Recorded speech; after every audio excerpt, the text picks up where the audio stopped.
क्या आप भी बेबी कंसीव करने में डिफिकल्टी फेस कर रहे हैं? क्या माँ बनने का सफर आपके लिए भी मुश्किल हो गया है? तो आज मैं 4 इम्पॉर्टेंट आइटम्स के बारे में बताऊंगी जो कि इनफर्टिलिटी का प्रमुख कारण है आज के टाइम में।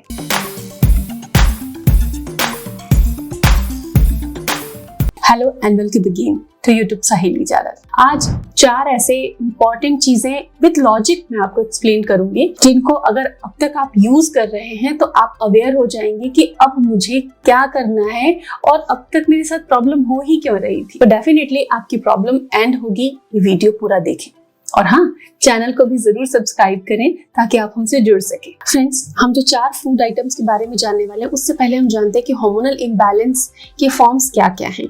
सबसे पहले हो सकता है आपका हेयर फॉल हो सकता है आपका रातों का नींद का साइकिल जो है वो डिस्टर्ब हो जाए। आप रात को बेड पे लेट तो गए टाइम पे बट आपको नींद ही नहीं आ रही है। आपका एपेटाइट, आपका जो भूख है वो डिस्टर्ब हो गया है। मिडनाइट में क्रेविंग होती है, आपको नींद नहीं आती, आपको क्रेविंग होती है, आपको चाय कॉफी की ज्यादा क्रेविंग होती है। इसके अलावा आपके पीरियड्स इरेगुलर हैं, पता ही नहीं चल रहा कि ऐसे इरेगुलर क्यों हो रहे हैं। शरीर पे, चेहरे पे महिलाओं के कम बाल होते हैं लेकिन उनको ज्यादा हेयर ग्रोथ हो रही है, चिन पर, फेस पर, हाथ पर, पैर पर। ब्लड प्रेशर डिस्टर्ब रहता है, कभी लो कभी हाई। और इनफर्टिलिटी यानी कि आप बेबी प्लान करना चाहते हो लेकिन आपको सक्सेस ही नहीं मिल रहा है। So let's see the solution. ऐसी 4 आइटम्स जो अगर आपके लाइफ स्टाइल में है तो आपको इमीडिएटली उसको करेक्ट करना है। नंबर 1 है रेड मीट। जो नॉन वेजिटेरियन लोग हैं जो रेड मीट यूज करते हैं वो समझ लें कि रेड मीट अनहेल्दी है। उसके अंदर जो फैट होता है, फैट परसेंट ज्यादा होता है रेड मीट में और वो अनहेल्दी होता है। और अनहेल्दी फैट जो होता है वो हार्मोनल इम्बैलेंस का रूट है। तो आपको अनहेल्दी फैट किसी भी फॉर्म में कट करना है। रेड मीट के आप शौकीन हैं तो आप अपने शौक को समझदारी से ठीक करें, रेड मीट को कट करें, हार्मोनल इम्बैलेंस ठीक जरूर हो जाएगा। दूसरी चीज है, आप अगर वर्किंग है तो आप बहुत अच्छे से समझ सकते हो कि 1 कप कॉफी कितना आपको बूस्ट दे देती है। आपके काम की जो पेंडेंसी है उसको आप खत्म कर पाते हो। लेकिन क्या करता है कॉफी, चाय, क्या करता है आपके साथ? जो कैफीन इंटेक आप करते हो कैसे बूस्ट देता है? देखिए, जब आप कैफीन लेते हैं तब वो क्या करता है, आपके बॉडी में कॉर्टिसोल लेवल बढ़ाता है, हायर अलर्टनेस पे डालता है, आपको बॉडी की एनर्जी को सकअप कर लेता है। कॉर्टिसोल स्ट्रेस हार्मोन है तो बॉडी हाई एनर्जी पे रहती है, हाई अलर्ट पे रहती है एंड सकअप हो जाते हो आप और उसके बाद एक टोटल एग्जॉस्ट हो जाते हो। तो थोड़ी देर के लिए वो कॉफी आपको बूस्ट देती है लेकिन लॉन्ग टर्म में आपके बॉडी को नेगेटिव साइड डाल रही है। तो आपके बॉडी में एनर्जी लेवल्स बढ़ाने की जरूरत है, स्टैमिना बढ़ाने की जरूरत है। तो उसके लिए सही न्यूट्रिशन लेना है, सही स्लीप लेनी है, थोड़ा वर्कआउट करना है, बॉडी नेचुरली फिट होगी, स्ट्रेस भी कम होगा और क्रेविंग्स नहीं आएंगी चाय कॉफी की।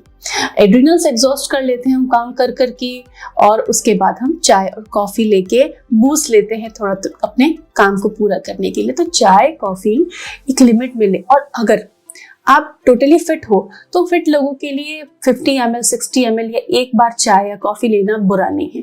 बट जो पीएमएस के पेशेंट हैं जिनको हार्मोनल इम्बैलेंस है, कहा जाता है स्टडीज में कि इस अमाउंट में चाय कॉफी सेफ है, उसको एक्सक्यूज मत बनाइए। थोड़े समय के लिए 2-3 महीने के लिए चाय और कॉफी बंद कीजिए, न्यूट्रिशन पर आइए, हेल्दी डाइट लीजिए, फिट हो जाइए, फिर आप थोड़े अमाउंट में चाय कॉफी ले सकते हैं। लेकिन हार्मोनल इम्बैलेंस है, इनफर्टिलिटी के केस में है, आप जूझ रहे हैं, डे टू डे लाइफ पे आप जूझ रहे हो तो चाय कॉफी आपको बंद करना पड़ेगा। कई बार ऐसा होता है कि बहुत मन करता है कि चाय और कॉफी पिए, तो उसका सोल्यूशन है कि आप अदरक और अजवाइन नहीं भी यूज करेंगे चलेगा लेकिन जिंजर इस केस में बहुत फायदा देता है और ये बॉडी के लिए भी हेल्दी है। तो थोड़ी मात्रा में जिंजर टी हनी के साथ, सिनेमन के साथ भी आप ले सकते हो बिकॉज ये फर्टिलिटी के लिए भी अच्छा है। एंड एडिक्शन, जो कैफीन की क्रेविंग होती है उसमें जिंजर अमृत है, टॉनिक है, आपको बहुत हेल्प करेगा।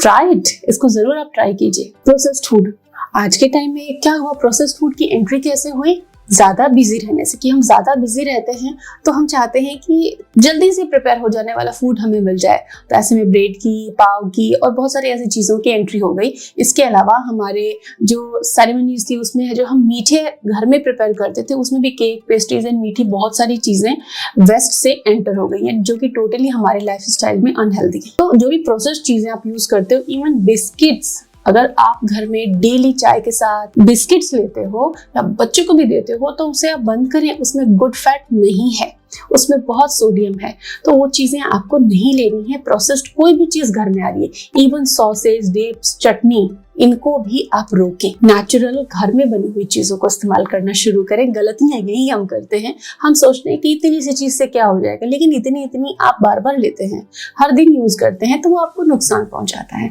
तो जो भी बाहर से पैकेट में बंद होके खाने की चीज आई है, you have to stop them. आपको उसे खरीदना रोकना होगा। सोए के प्रोडक्ट्स, बहुत क्वेश्चन होता है, कई जगह आपने पढ़ा होगा, इंटरनेट पे भी देखते हो कि सोए अच्छा है फीमेल्स के लिए, फीमेल्स को सोए खाना चाहिए। कई जगह आपने पढ़ा है कि हाँ सोए प्रोडक्ट्स तो फर्टिलिटी के लिए बहुत खराब हैं। दोनों में बैलेंस होना चाहिए। हमें पता होना चाहिए कहाँ यूज करना है, कहाँ यूज नहीं करना है। सोए प्रोडक्ट्स को एस्ट्रोजन अगर नहीं बनता है तो इसमें फाइटोएस्ट्रोजेंस होते हैं, हम थोड़ी मात्रा में उनको इंट्रोड्यूस करते हैं, लेकिन केस टू केस चीजें वैरी करती हैं। सो सोए प्रोडक्ट्स अगर आपके लिए सुटेबल है, आप उसे यूज करें। एस्ट्रोजन डोमिनेंस झेल रहे हो तो ऐसे में सोए प्रोडक्ट यूज नहीं करना है आपको। अब यही बात आती है डेयरी प्रोडक्ट्स की कि क्या हमें मिल्क लेना है या नहीं लेना है। तो कई इन्फ्लेमेटरी कंडीशंस होती है, जैसा कि एंडोमेट्रियोसिस है, पीसीओडी भी है। इसके अलावा अगर हार्मोन इम्बैलेंस है और इन्फ्लेमेशन में ब्लोटिंग आपको रहती है तो डेयरी प्रोडक्ट्स आप यूज ना करें, स्पेशली मिल्क यूज ना करें।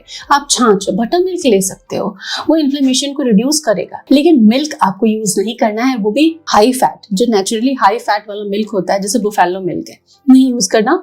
काउ मिल्क से बना हुआ आप कर्ड या बटर मिल्क मोस्ट सुटेबल है कि आप बटर मिल्क को यूज कर सकते हो डेयरी में। अदरवाइज अगर आपको मिल्क लेना है, अगर इनफर्टिलिटी केस है, और रिसर्च में भी हेल्प करता है, न्यूट्रिशन भी देता है, तो आप आलमंड मिल्क यूज कर सकते हो। आलमंड मिल्क में न्यूट्रिशन खूब है, थोड़ा सा प्रोटीन कम रहता है डेयरी मिल्क से, तो आप प्रोटीन उसमें ऐड कर सकते हो डिफरेंट फॉर्म्स में। तो फ्रेंड, इस तरीके से इन 4 कैटेगरीज को आपने समझा। अब इसे यूज करें, फायदा उठाएं और कमेंट करके बताएं कि आपका एक्सपीरियंस कैसा रहा। Thanks for watching.